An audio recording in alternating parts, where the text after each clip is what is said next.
Welcome, listeners. This is Ivan Franklin Rose, and this is one on Is Happiness a Choice? We're going to cover a few different things today.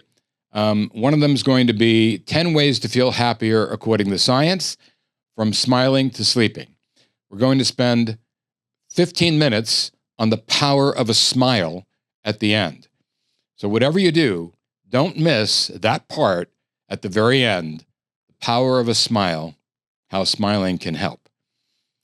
So first, let's start talking about happiness being a choice.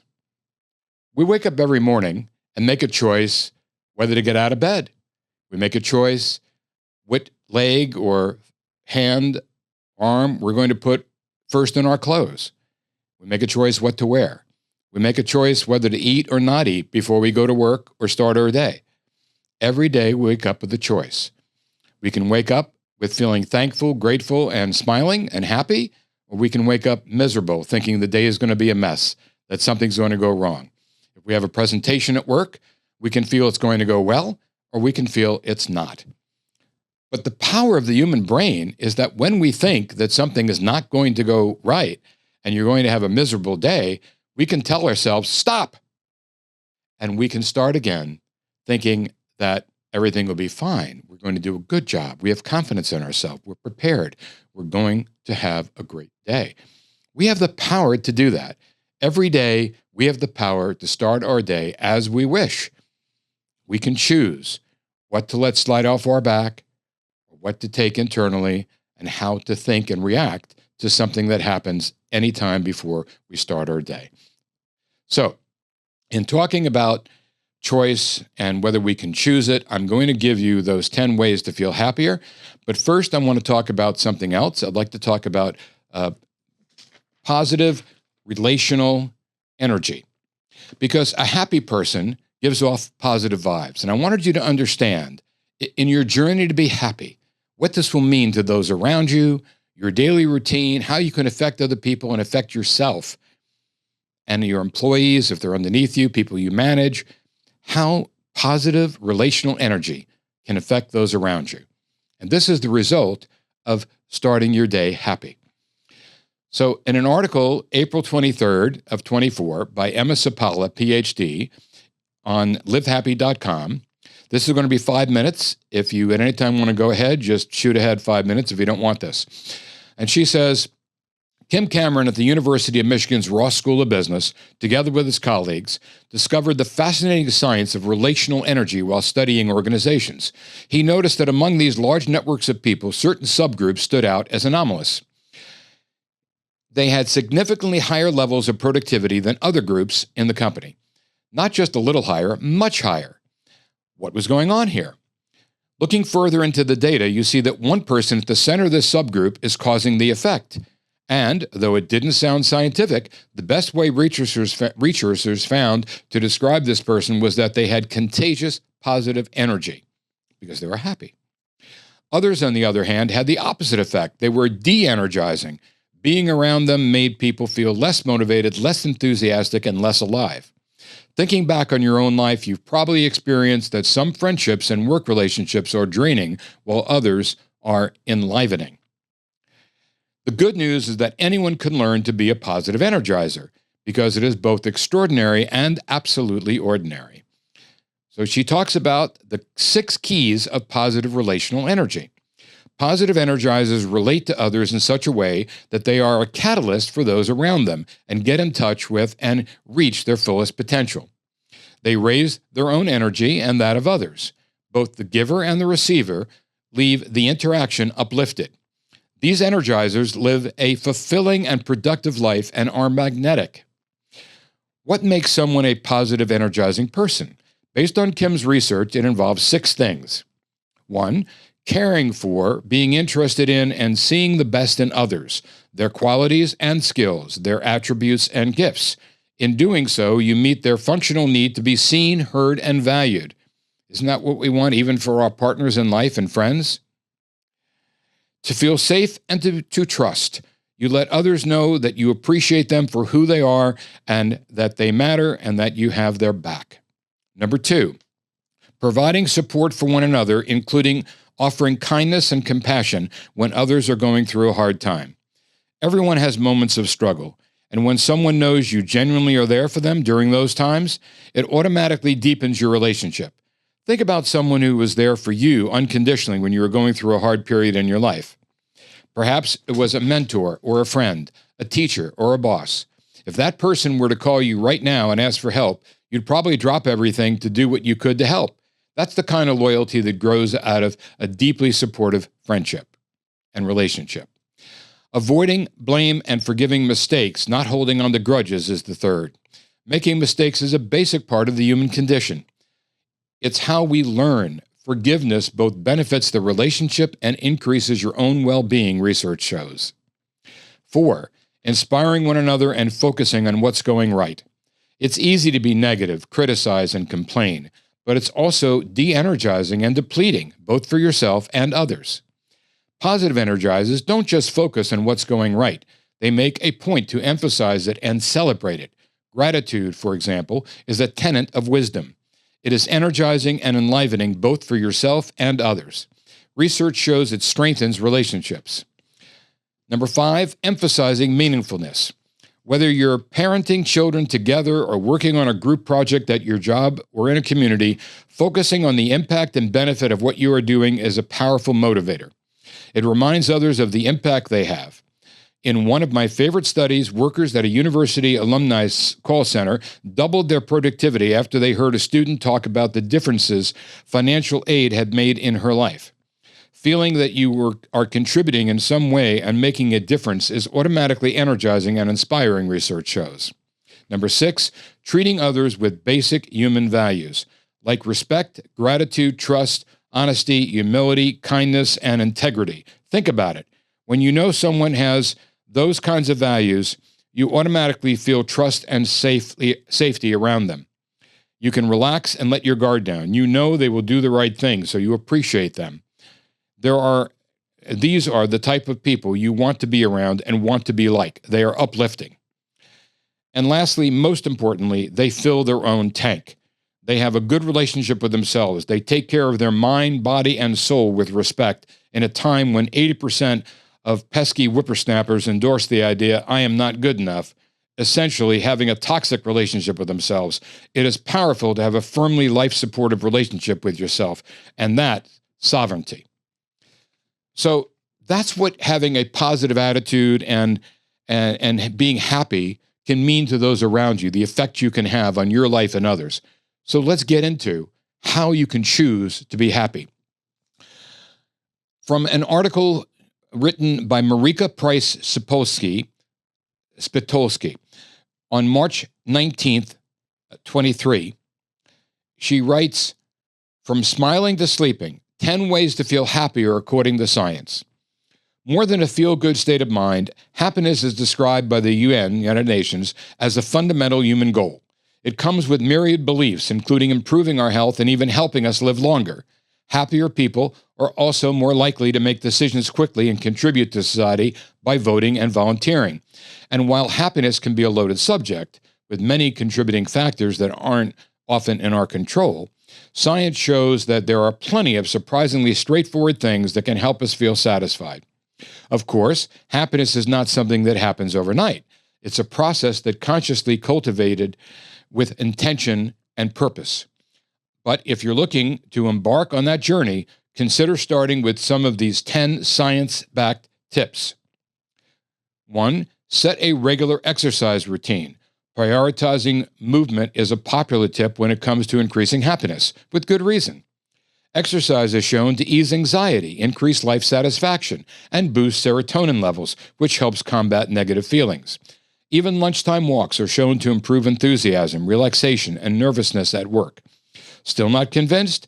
This report about walkable cities found that when someone swaps long commutes for a walk, their happiness increases as much as if they'd fallen in love. Amazing. Number 2, prioritize your sleep. We've all likely experienced firsthand the intertwining relationship between sleep and happiness. According to Harvard Medical School, poor or inadequate sleep can cause irritability and stress, while healthy sleep can enhance well-being. Additionally, a 2018 study found that those who had quality sleep experienced greater life satisfaction. The Centers for Disease Control and Prevention recommends a minimum of 7 hours of sleep for adults and suggests a number of tips to sleep better, such as removing electronic devices from bedrooms, waking up, and going to bed at the same time every day, even on weekends. Refer to the podcast I did on better sleep earlier in my list. Number 3, embrace family routines. Family dinners, regular play outings, and reading time are all common components of family bonding, and studies show these routines have a lasting influence. A 2014 study found that family-centered routines are associated with higher social emotional health in children, along with an increased sense of belonging and security. Another study showed routines help family build resilience, which is linked to happiness. Whether you're a kiddo or an adult, WebMD also notes that establishing a regular weekly routines help reduce stress, boost health, and better prioritize downtime and rest. Number 4, build and maintain friendships. Friendships are powerful. In fact, some research shows that they may even be more important than familiar bonds as we get older. The author found that family and friend relationships were linked with better overall health and happiness. However, as people aged, the link only remained for people who reported strong friendships, Time reported. How many friends do we need for maximum happiness level? According to a CNBC interview with Eric Barker, author of Plays Well with Others, people with 5 or more close friends feel 60% happier than those without the same number. And individuals who view their manager as a close friend are more than twice as likely to enjoy their job. Now, before I go on to the next one, I want to read the article this came from Time Magazine, written by Amanda McMillan on why friends may be more important than family. This is going to be 2 minutes, 40 seconds. You can skip ahead if you don't want to listen. Friends become increasingly important to health and happiness as people age, according to new research in the journal Personal Relationships. They're so crucial, in fact, that having supportive friendships in old age was found to be a stronger predictor of well-being than having strong family connections. The new paper explores the findings of 2 studies about relationships. In the first, involving more than 270,000 people in nearly 100 countries, author William Chopik found that both family and friend relationships were associated with better health and happiness overall. But at advanced ages, the link remained only for people who reported strong friendships. I went into the research sort of agnostic to the role of friendship, says Chopik, assistant professor of psychology at Michigan State University. But the really surprising thing was that in a lot of ways, relationships with friends had a similar effect as those with family, and in others, they surpassed them. For the other study, Chopik analyzed a separate survey of nearly 7,500 older people in the U.S. Here, he found that it wasn't just important to have friends, but that the quality of those friendships also mattered. When people said their friends were a source of strain, they reported having more chronic illness. Interestingly, that was not the case for people who reported strain from their spouses and children. When their friends were a source of support, people were happier. None of this is particularly surprising, says Chopik. After all, unlike our family, we can choose our friends. A few studies show that we often enjoy our time with friends more than with family, he says. We do leisurely things with friends, whereas family events are often serious or maybe a little monotonous. The benefits of having close pals may also be stronger for older people because by that point, those friendships have stood the test of time. You have kept those people around because they have made you happy or at least contributed to your well-being in some way, says Chopik.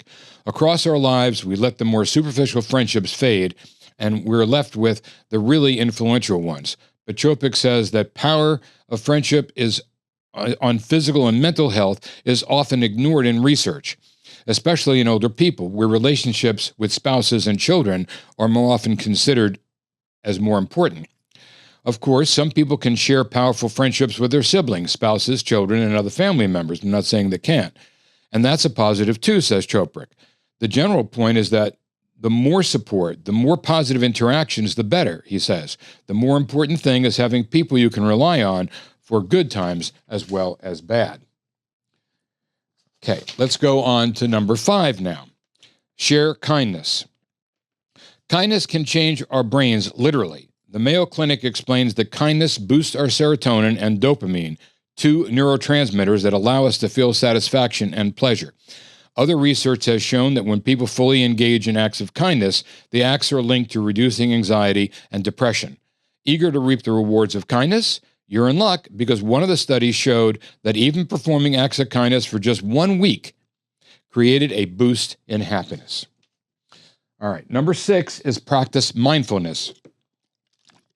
We did an episode on mindfulness, but I'd like to read you the surprising reason why mindfulness makes you happier. Research shows it's not just neutral observation. In an article in Psychology Today, posted January 27th of 2020, written by Melanie Greenberg, PhD, who is a licensed clinical psychologist and life coach practicing internationally. She is a former professor, national speaker, and the author of The Stress-Proof Brain. And this article was reviewed by Devin Fry for correctness. This is going to be 6 minutes. If you wish to bypass, go ahead, 6 minutes. She says, observing your present moment experiences is important. One facet of practicing mindfulness involves slowing down and deliberately focusing on different aspects of your experience, such as what you feel in your body temperature, breathing, muscles, etc. What you feel in your thoughts, emotions, or senses, what you see, hear, taste, feel, or smell, in other words, or what is happening around you. Example, listening mindfully to someone who's talking. When your attention wanders, you begin to notice the shift and deliberately bring it back to whatever you had decided to focus on. This deliberate direction of attention is called monitoring. Monitoring your ongoing experience may make you feel happier by helping you slow down to appreciate things or to notice more of the happy things that are going on around you. You may begin to pay more attention to the trees and flowers, enjoy the feeling of the sun on your skin, or bask in the warmth of your partner's or child's loving glaze. Accepting your inner experiences. A second facet of mindfulness is acceptance. Practicing acceptance means allowing your experiences, example, thoughts, feelings, sensations, cravings, to be as they are, viewing them with kindness, gentleness, and openness. It is the middle ground between suppressing your feelings or over-identifying with them. When you sit with your difficult experiences and give them space, they can become less averse. Acceptance is the opposite of judgment or clinging. Judgment and criticizing yourself means not accepting that things are as they are and cannot be changed in this moment. Clinging means not allowing positive experiences to end, forcing ourselves to be happy when we don't, or trying to avoid the natural pain and ups and downs of life. Acceptance can increase positive feelings because it can change the meaning of our stressors, making them more tolerable. By not trying to force our lives or experiences to be a certain way by judging less, we can be more open to the present moment and our naturally arising feelings of contentment, interest, pride, joy, curiosity, and so on. The study. The researchers compared the effects of 2 different mindfulness training programs, monitoring only, teaching only one skill, versus monitoring plus acceptance, teaching both skills, with a control condition, no treatment or inactive treatment. In 2 different studies of stress community adults. One study used in-person mindfulness training, while the other study taught these skills via smartphone. Both positive and negative emotions were assessed at the end of the day via diaries, and also at 4 random times each day using the smartphone for 3 days before and after the study.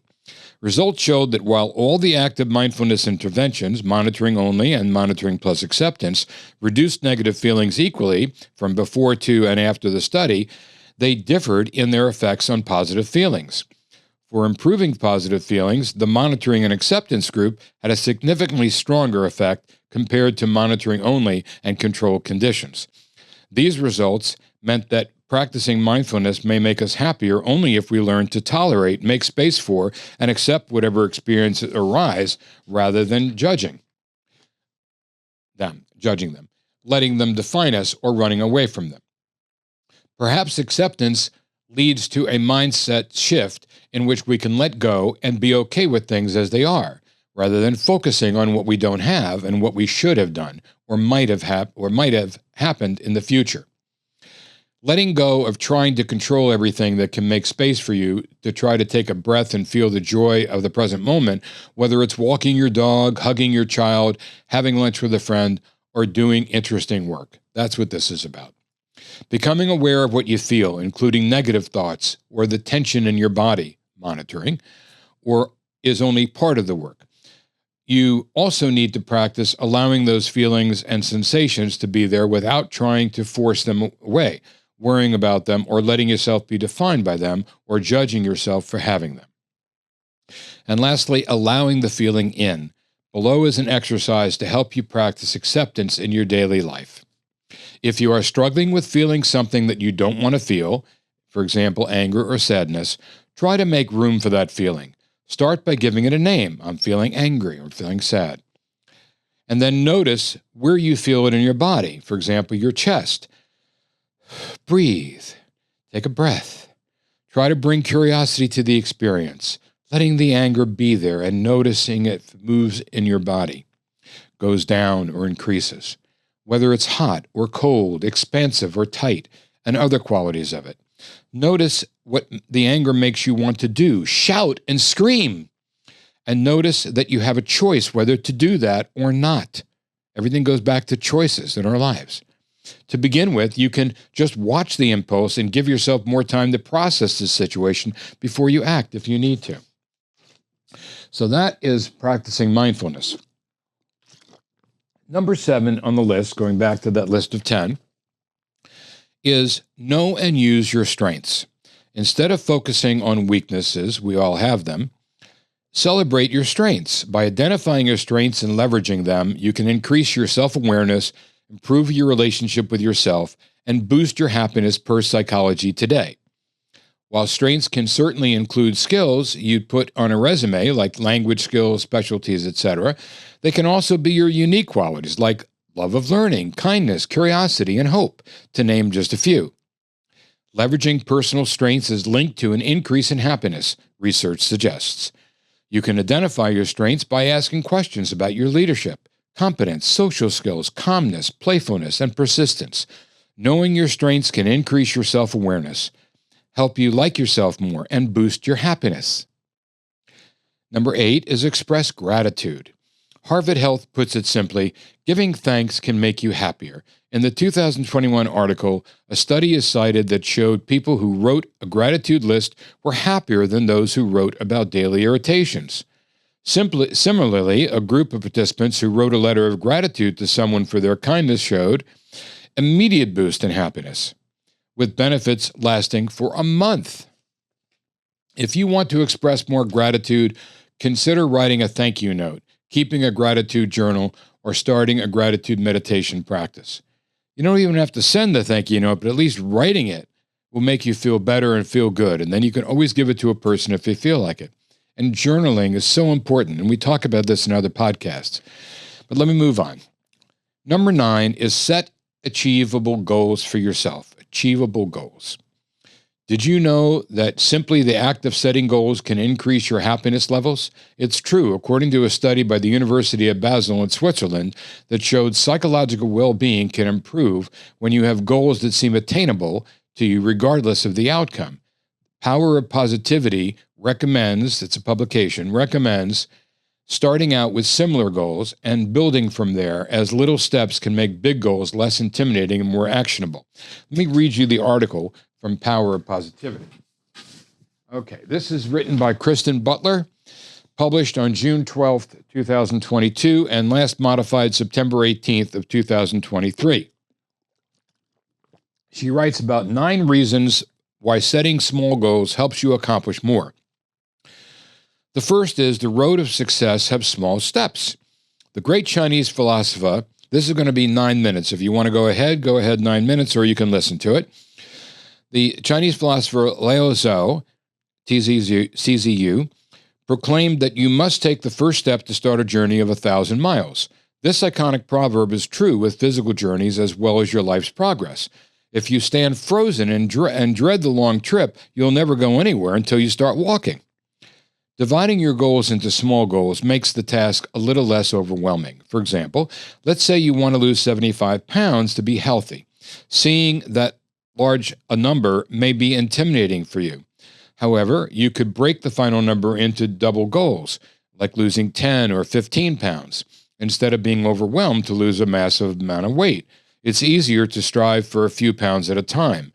According to an article published by Forbes magazine, achieving small goals regularly can help keep your motivation stronger. Number 2, setting small goals inspires action. Have you ever participated in a race? The closer you get to the finish line, the more motivation you get. This same principle also relates to dividing and conquering goals in your life. With each successful step, you're that much closer to achieving your dream. You get your second wind and work harder on the next few steps. You're less likely to overcome discouragement and give up. Number 3, they offer clearer focus. Many people decide to plan, like some corporations, and make 5-year goals. While planning that far in advance is admirable, it may be too much for your mind. As busy as you probably are, it may be challenging to set goals for the next 6 months, let alone 5 years. Give yourself better focus by breaking this 5-year plan into 1 year or even a few months at a time. It's much easier to focus on a year rather than a few years into the future. You still have an important goal, but you realize it bit by bit. Number 4, setting goals, small goals, can help build your confidence. Remember the story of the little engine that could? He faced climbing a massive hill with a heavy load. He would have never made it to the top and beyond if he had only concentrated on the difficulty. With each chug of his engine and turn of his wheel, he made it a little farther up the hill. It gave the little engine confidence and momentum as he cheered himself on with, "I think I can, I think I can." These small victories took him to the summit. It's amazing how many real-life principles are presented in children's literature.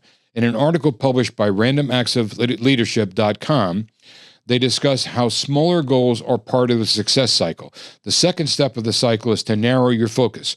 If you spread yourself too thin on a big goal, you're more apt to get discouraged and fizzle out.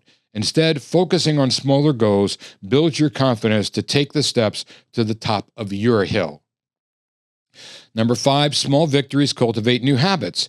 In an article published by Brain Pickings on marginalian.org, they explain how people develop new habits. It took an average of 66 days for 96 participants to complete a further action automatically. However, the author is quick to note that many experts say it probably takes longer to develop more difficult habits. Either way, successful repetition seems to be what forms new patterns for a lifetime. It stands to reason that success will become a habit when you divide a larger goal into smaller ones and achieve small victories regularly. Your mind and body become accustomed to working for what you want, and you won't accept anything less. Making success a daily routine brings rich rewards in the long run. 6 is you're less likely to procrastinate. Remember in school when you had to do large science projects or other lengthy assignments? Usually the teacher gave you a generous time block to work on the task at home and school. Perhaps you were one of the many students who felt overwhelmed and kept putting the project off until the last minute. Unfortunately, procrastination can follow you into your adult life. Maybe your supervisor asked you to complete a report or project by a specific date. The research and compilation may seem so taxing that you dread opening the first file. Not only can procrastination affect your job performance, but it may make the difference in getting the raise or promotion you wanted. In fact, it could land you in the unemployment line. Breaking a large project into small goals works for school children and high-profile executives. When you complete a small task each day, you feel accomplished and less stressed. You aren't as apt to procrastinate, and you will reach your goals or deadlines. Number 7, setting smaller goals may help you anticipate barriers. No matter how hard you work, you'll always find wrenches in the works along the way. Overcoming obstacles is part of human nature and is one of the many that makes the victory so sweet. Nobody ever reached the summit of their goals without interference of some sort. When you deal with smaller goals, it's easier to anticipate any snags. For example, say you ordered some supplies you needed to complete a project. You were proactive in faxing your order in case of delays, so you aren't without supplies at the 11th hour. Can you think of ways that you can expect problems in your path before they arise? This will be a part of how you're getting smaller attainable goals achieved. Coping with delays and other issues on a smaller level can make the larger task easier. Number 8 is creating milestones. During the heyday of the Roman Empire road system, milestones were established to let travelers know how far they've gone. It also told them how much farther they had to travel to their destination. Think of your smaller goals as milestones towards your life's destiny. First, these bite-sized goals remind you of how far you've traveled. You can appreciate your hard work and all the hurdles you've jumped over to get from point A to point B. Taking a breather and acknowledging the milestones builds your confidence as a person who sets goals and wins. Now consider how this milestone directs you to how much further your destination is. Since you've come this far successfully, you know what it takes to make it across the finish line. Count the small milestones along the way and realize that what it's going to take to achieve your greater missions. These milestones are a testament to your determination. It's like taking a drive from Miami to Maine. Wherever you're going, you know you're going to stop in certain places along the way to get gas, to charge up, to eat, take a break. You've got it planned. And each time you reach it, it's another step along your goals. And when you reach it, you breathe a sigh of relief that one step is already done. It's gone. And you on to the next one. And when you get to the next one, it's a sigh of relief that you're one step further, closer to getting to your destination. So that's what they're saying. Number 9 is they help with other goals. Most people divide their goals according to their personal and professional life. Your goals may also have subcategories that may overlap. No matter which type is the subject of your focus, achieving small goals can be the incentive for ones in other categories. Say that you work for an advertising agency and you've always dreamed of branching out on your own. The goals you accomplish at work are bound to inspire you to work on personal goals. You're gaining skills and knowledge to set and meet goals for your own business. Sometimes your success at work can help you at home. Do you vow to help you and your family be more organized? The same little goals you accomplish for organization on the job can be carried over into your house. You can also incorporate successful steps you have at home into the workplace. Now, I did this myself. I worked for an advertising agency for 6 years, and then I formed and went out on my own and formed Rose Wolf and DeVries in Miami many years ago. But yes, I used the knowledge and stepping stone of what I had done there and successes there to carry on to my own business. So you can too. All right, now I come to the most important number 10. Most important is smile. The power of a smile. This is the part I told you you have to listen to. It's really incredible what this can do for your mind and your body. This is a 14-minute section, and I hope you enjoy it. Sometimes the key to a brighter day is simpler than you think. Turning the corners of your mouth up and showing a smile. Science shows that you can actually trick your brain into feeling better by smiling. How? When we smile, dopamine and serotonin are released in the brain, which in turn can boost your mood. However, if the idea of forcing a smile isn't your thing, consider putting on a TV show that makes you laugh. Call someone who puts you in a good mood, or think about a joyful memory. So how does smiling trick your brain into happiness and boost your health? A smile spurs a powerful chemical reaction in the brain that can make you feel happier. In an article by Nicole Spector, an ABC Today contributor, on November 28th, 17th, and updated January 9th of 18, she says, have you ever had someone tell you to cheer up and smile? It's probably not the most welcomed advice, especially when you're feeling sick, tired, or just plain down in the dumps. But there's actually a good reason to turn that frown upside down, corny as it sounds. Science has shown that the mere act of smiling can lift your mood, lower stress, boost your immune system, and possibly even prolong your life. Isn't that fantastic? So it's a pretty backwards idea, isn't it? Happiness is what makes us smile. How can the reverse also be true? The fact is, Dr. Isha Gupta, a neurologist from IGEA Brain and Spine, explains a smile spurs a chemical reaction in the brain, releasing certain hormones, including dopamine and serotonin. Dopamine increases our feelings of happiness. Serotonin release is associated with reduced stress. Low levels of serotonin are associated with depression and aggression, says Dr. Gupta. Low levels of dopamine are also associated with depression. So that's the tie-in, how the opposite can be true. So he's saying, fake it till you make it.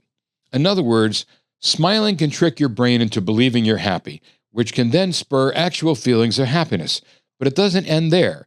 Dr. Murray Grasson, an ENT in Los Angeles, points to the science of psychoneuroimmunology, the study of how the brain is connected to the immune system, asserting that it has been shown over and over again that depression weakens your immune system, while happiness, on the other hand, has been shown to boost your body's resistance. What's crazy is that just the physical act of smiling can make a difference in building your immunity, says Dr. Grosson. When you smile, the brain sees the muscle activity and assumes that humor is happening. In a sense, the brain is a sucker for a grin. It doesn't bother to sort out whether you're smiling because you're genuinely joyous or because you're pretending. Even forcing a fake smile can legitimately reduce stress and lower your heart rate, as Dr. Stephen Finkel, a cosmetic dentist at NYC's, New York City's, The Dental Parlor.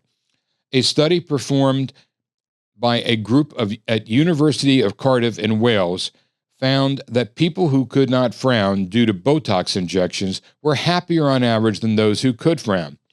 And there are plenty more studies out there to make you smile, or at least serve as a reference for why you should.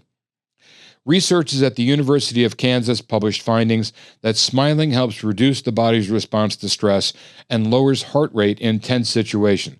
Another study links smiling to lower blood pressure, while yet another suggests that smiling leads to longevity.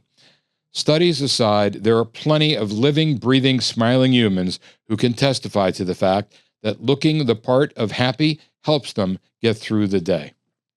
Now, smiling absolutely changes the way I think and feel, says Jamie Pfeiffer, a success coach and mediation instructor based in Florida. My husband and I purposely spend 60 seconds every morning smiling to supercharge our mood. It's part of our morning routine. Part of morning routine, if something goes awry during the day, I usually use smiling to quickly shift my mood. It only takes 10 to 15 seconds for it to make a difference for me now, she says. It helps me feel less stressed, transforms my mood quickly, and puts things in a different perspective. Pfeiffer adds that she recommends smiling to all her clients, particularly when they're dealing with long days or tedious work. One of my clients last week told me smiling for 30 seconds at a time, a few times a day, helps him stay upbeat when doing sales calls. He said that a task can get old after a while, but smiling helps him stay more energized and avoid burnout. Travel writer Clemens Sehe uses a smile not just to feel better, but also as a way of setting an amicable tone with strangers abroad. When traveling, there is one thing one realizes quite fast. A smile can change everything. It can open doors in the hearts of other people whose cultures you do not even know. This is because we have mirror neurons that fire when we see action, says Eva Rizzo, a psychiatrist and co-author of The Beauty Prescription, the complete formula for looking and feeling beautiful.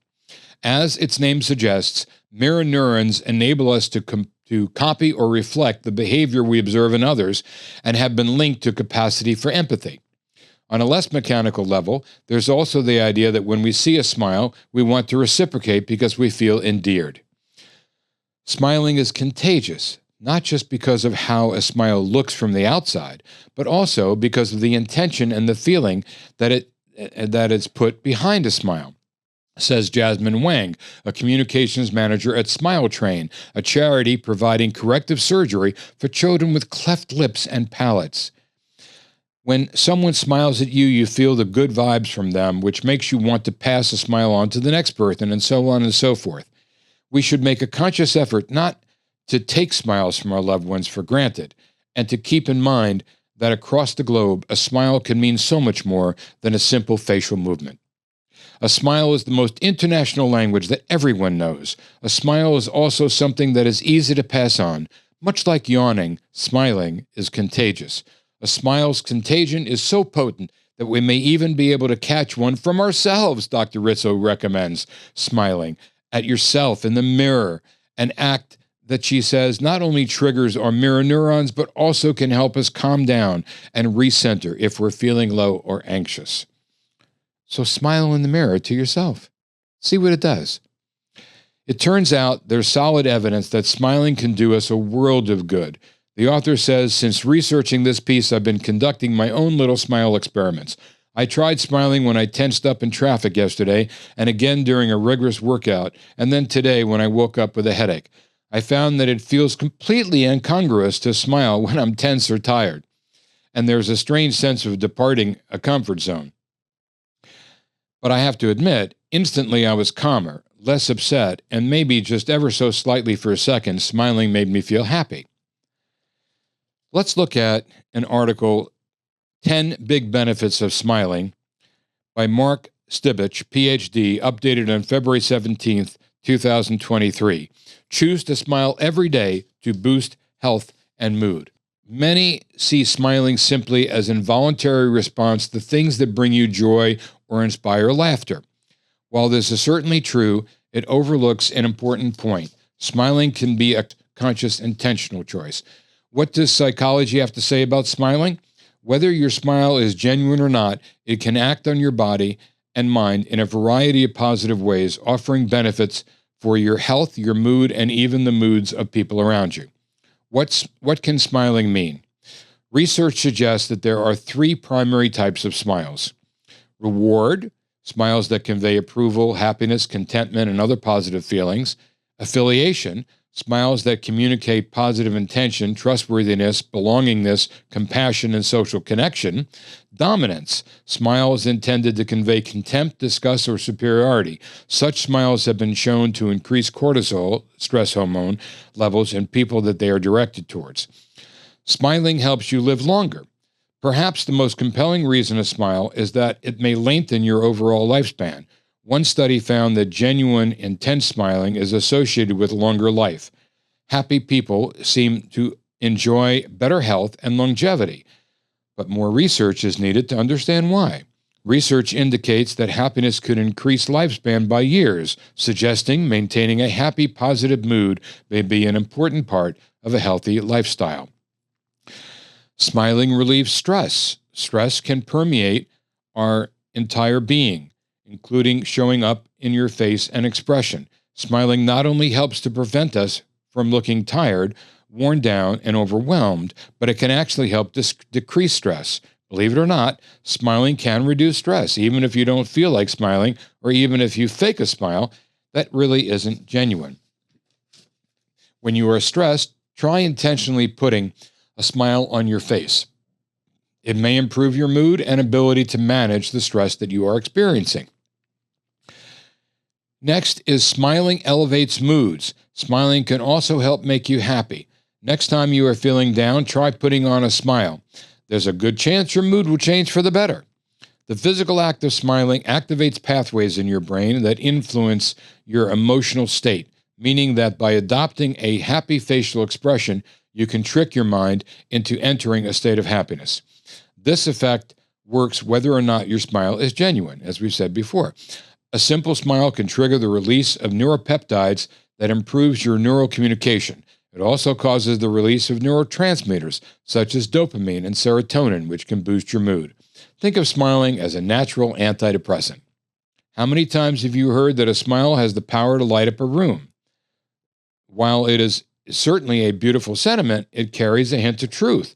Smiling not only can elevate your mood, but it can also change the moods of others for the better. Research suggests that smiles are actually contagious. Your brain automatically notices and interprets other people's facial expressions, and sometimes you may even mimic them. That means you might spot someone smile and unconsciously smile yourself, and we covered that before. Next is smiling boosts the immune system. This is number 5. Smiling can also boost your overall health by helping your immune system to function more effectively. It is thought that when you smile, immune function improves because you are more relaxed, thanks to the release of certain neurotransmitters. Whether you're trying to maintain your overall health or strengthen your immune system ahead of cold or flu season, smiling may help. Warding off illness and staying healthier can also play a role in helping you feel less stressed. Number 6, smiling may lower blood pressure. Smiling could have a beneficial impact on your blood pressure. Laughter specifically seems to lower blood pressure after causing an initial increase in heart rate and breathing. While smiling has been shown to lower your heart rate in the face of stress, more research is needed to determine how it reduces blood pressure.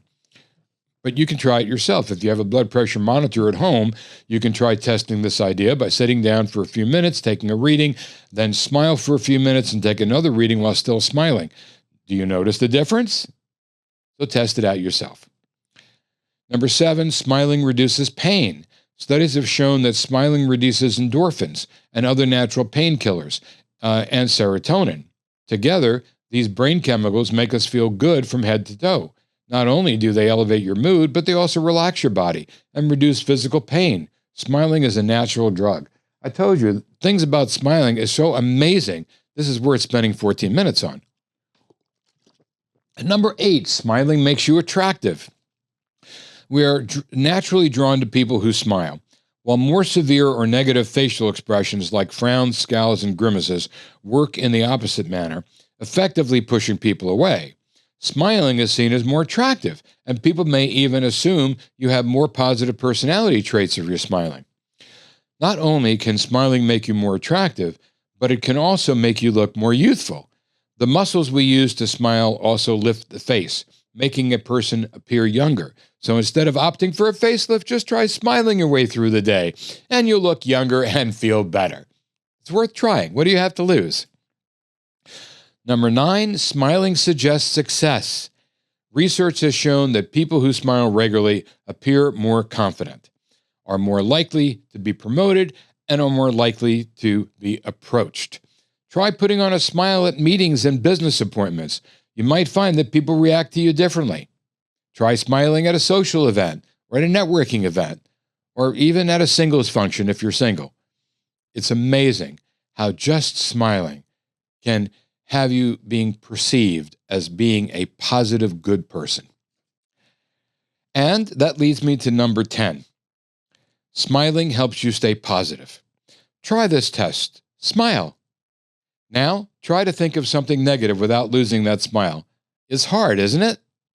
Smiling can influence your feelings of positivity, even if it feels unnatural or forced. Regardless of whether or not your smile is genuine, it still sends the message that life is good to your brain and ultimately the rest of your body. That part I thought was amazing. I've been telling people every podcast I end to tell them to find some reason to smile in the morning, some reason to be happy. Go look at a picture online or look out your window at something out there or your children or your spouse. Find a reason to be happy. On my Instagram, Boca CEO, I post 300 pictures. I don't do really any posting, but I have in the circles underneath my name.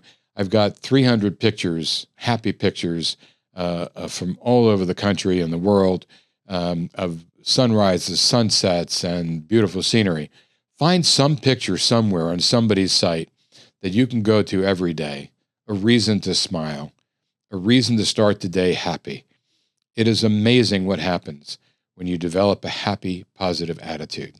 Success will follow you, and good things will follow you. So with that, till next time, thank you.